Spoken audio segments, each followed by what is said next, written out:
In this video, I'm going to show you how to capitalize first letter in Google Sheets. As you can see in this sample spreadsheet, we have this word hello.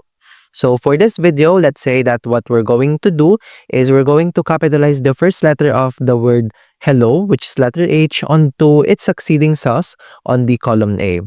So to do that, simply type on column 2 on its next column, simply input equal sign, proper, open parenthesis, then type the cell of the word that you would like to capitalize its first letter.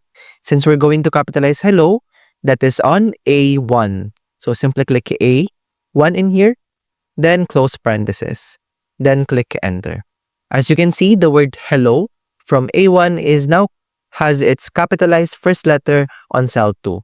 If you want to do this on the succeeding cells in the column, simply highlight onto your selected columns.